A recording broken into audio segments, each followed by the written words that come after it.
Olá, sétimo ano, bom dia, paz e amor a todos. Espero que estejam todos bem, né? Que mesmo diante desse momento difícil que estamos passando, espero que não tenham desistido dos seus objetivos e ainda estejam com os mesmos focos e a mesma vontade de querer aprender, tá bom? E a Denise está com saudade de todos, mas enquanto não nos encontramos na escola, vamos dar continuidade ao nosso assunto de história, tá bom? Bom, na aula passada, nós estudamos sobre a aliança feita entre o rei e a igreja. Nós vimos que depois de todo um período de colapso do sistema feudal, do próprio senhor feudal, os reis eles começaram a fazer alianças e começaram a se aliar com pessoas que naquela época eram consideradas poderosas. A burguesia, por conta das suas condições financeiras, claro, e a igreja por conta do seu poder de influência, que nós sabemos que era muito grande, né? Só para a gente ter aí uma ideia, uma noção, a igreja era a maior proprietária de terra da Europa na época. Então os reis eles se aliaram aí a essas duas classes muito poderosas para poder de fato firmar o seu poder. Ok? E hoje na nossa aula nós vamos estudar que em um certo período todo o poder de governar ficou centralizado nas mãos dos reis. Mas, professora, o que quer dizer centralizado? Quer dizer que ele era o único que tomava decisões, o único que decidia todo aquele futuro daquele determinado território, daquele determinado estado, tá bom? Então, vamos começar. Para a gente começar, eu quero que vocês peguem o caderno 1 de vocês e abram na página 54, tá bom? Peguem o marca-textozinho, quem não tem o marca-texto pode ser o lápis mesmo, que nós vamos precisar dele em algum momento da nossa aula, tá bom? Então vamos lá. Bom, chegou um certo período na Europa em que a Europa, principalmente a Europa ocidental, entre os séculos XV e XVII, estava passando por um momento de crises, né? A produção alimentícia não estava tão boa, a seca já tinha influenciado negativamente na produção agrícola. Muitas guerras começaram a ocorrer na Europa ocidental e aí a Europa começou a passar por um grande período de crise e desorganização social. Quando a Europa passou por esse momento difícil, a Europa ocidental, alguns estudiosos, começaram a defender que a Europa ocidental só iria sair daquele momento de crise a partir de algumas ideias que eles estavam lançando, que eles estavam publicando. Nesse período, os principais estudiosos, foram Jean Bodin, Jacques Bossuet e Thomas Hobbes, tá bom? Cada um deles defendiam ideias para poder dizer que aquelas ideias iam melhorar a situação que a Europa se encontrava naquele momento. Os dois primeiros, Jean Bodin e Jacques Bossuet, defendiam a teoria do direito divino, ou seja, eles diziam que o rei tinha um poder mandado por Deus. Então, o rei estava ali não apenas para cumprir o seu dever humano. Não, o rei era inspirado por Deus e por isso que tinha todo o dever de controlar o Estado sem nenhuma contestação, porque aquilo era mandado, era um dom mandado por Deus. Eu quero que vocês olhem aí no livro de vocês, na página 54, peguem um marca-textozinho e grifem o terceiro parágrafo, onde diz assim: o jurista francês Jean Bodin, por exemplo, defendia que o poder de ditar e revogar leis cabia somente ao rei, ou seja, ninguém mais iria interferir. Segundo ele, os reis haviam recebido esse poder diretamente de Deus. Jacques Bossuet, bispo e teólogo francês, também afirmava que o poder do rei vinha de Deus. E por isso era ilimitado e incontestável. Ninguém poderia desobedecer, ninguém poderia ir contra, porque era um poder vindo de Deus. Por atribuir o poder real à vontade de Deus, essas ideias ficaram conhecidas como teoria do direito divino. E diante dessa ideia, né, dessa teoria do direito divino, muitos reis se aproveitaram, daqui a pouco nós vamos ver de quais estados nacionais, se aproveitaram para concentrar literalmente o poder em suas mãos, se justificando que aquilo era um dom de Deus, que era mandado por Deus. Já Thomas Hobbes, né, ele não usou argumentos religiosos para defender sua teoria. Ele dizia assim, que a sociedade europeia só ia mudar e só ia se organizar se de fato todo o poder ficasse centralizado nas mãos dos reis, sem nenhuma interferência.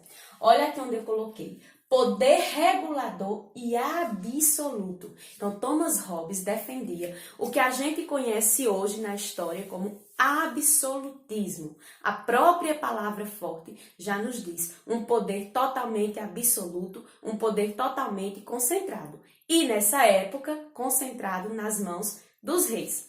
Pegue mais uma vez o livro e o marca-texto e grifem aí onde fala sobre Thomas Hobbes, que diz assim: o matemático e político inglês Thomas Hobbes, por sua vez, buscou explicar o poder real sem recorrer a argumentos religiosos.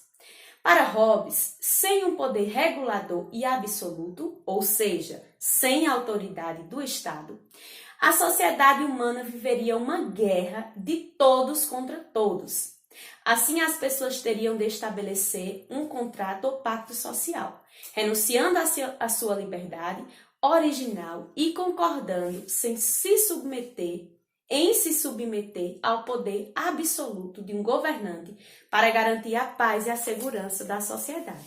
Então, ele dizia que todas as pessoas tinham que renunciar à sua liberdade, tinham que se submeter àquelas leis, àquelas regras ditadas pelo rei, para que a sociedade, de fato, pudesse evoluir e pudesse ficar bem organizada. Então, veja só. Diante de duas teorias, onde uma diz que o poder era vindo de Deus, outra diz que o poder deveria ser absoluto.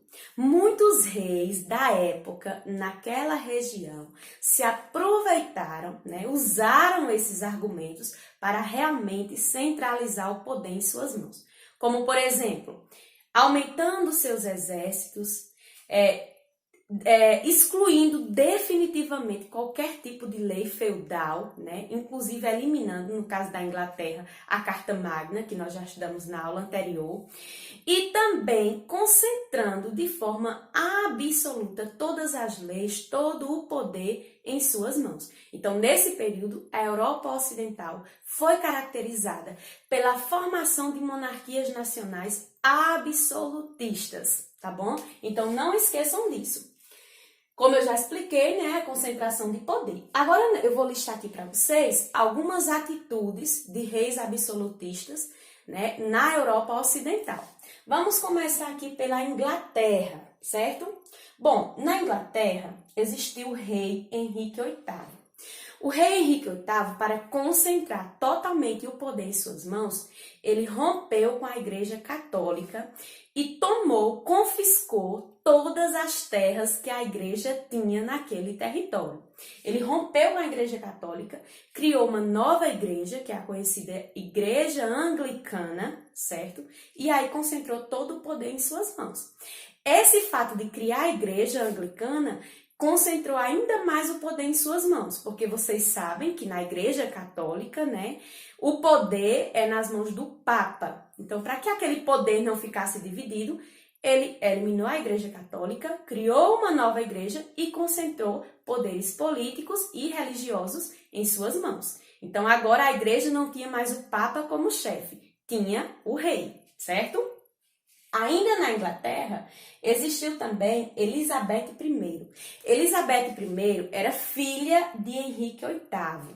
E aí também, para concentrar cada vez mais esse poder, para se tornar cada vez mais absolutista, ela criou um sistema de espionagem para que pudesse, de fato, ficar a par de tudo o que estava acontecendo e controlar os seus opositores, certo? Aqui a gente vê uma concentração total de poder.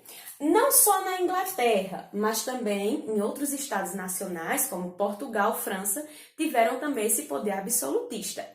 E na França se destacou bastante com um rei conhecido como Luís XIV, certo? Luís XIV, ele foi altamente absolutista. Para vocês terem uma ideia, ele eliminou qualquer órgão que fosse para auxiliar o governo do rei. Apenas ele era quem tomava as decisões sem nenhuma influência.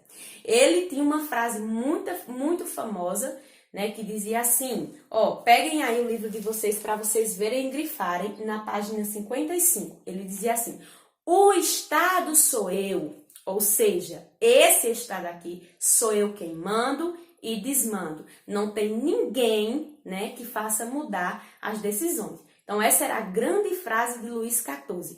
Esse, né, o Estado sou eu. É tanto que ele se autodenominava. Tem também aqui, eu quero que vocês grifem, ele se autodenominava o Rei Sol. Aí você diz, mas professora, por que o Sol? Vamos fazer aqui a analogia. O Sol nós sabemos que é o centro do universo, né? E tem o seu poder de brilhar, de iluminar, enfim. Então ele se dizia o Rei Sol, né? Para poder dizer que era o centro, dizer que ele era quem também mandava e desmandava. E ainda complementava, o meu poder é vindo de Deus, né? Então aqui, mais uma vez, a gente vê um exemplo de poder concentrado e de total absolutismo. Não esqueça, Luís XIV se autodenominava o Rei Sol e ainda dizia, o Estado sou eu, tá? Bom, pessoal, essa foi a nossa aula. Eu vou deixar foto do quadro na plataforma de vocês, porque eu quero que vocês escrevam esses tópicos no caderno. Após escreverem os tópicos, respondam para mim a atividade da página 58. Na 58, nós já respondemos a sexta, falta a sétima e a oitava. Hoje você vai responder apenas a sétima, que pede para você explicar o que foi a teoria do direito divino, certo? Então, você vai dizer aí o que foi a teoria do direito divino para poder justificar o absolutismo. Após você responder a sétima, eu quero que você responda também a página 59, 60 e 61, interpretando documentos. Na primeira questão, você vai observar essa primeira imagem da página 59, tá bom? E vai observar a segunda imagem da página 60. Aí, na primeira, você vai dizer quais são as características de cada imagem, né, que mostra a figura do rei com seu poder absoluto. Para ficar bem organizado, você pode colocar assim, primeira imagem. Aí coloca o que mostra o poder do rei, essas características, tal e tal. Quando concluir, segunda imagem, tá bom? E na segunda questão, diz assim, de que modo os reis fortaleceram seu poder até constituírem estados absolutistas em várias nações europeias? Se você não lembra, eu quero que você consulte a página 54, o quinto parágrafo, tá? E a terceira questão é bem simples, ela é pessoal, aí você vai responder. Após você responder esta atividade, fotografe e me envie para mim poder registrar a sua presença na aula de história de hoje, tá bom? Bom, essa foi a nossa aula por hoje, nossa aula de história. Espero que todos façam a atividade e até a próxima.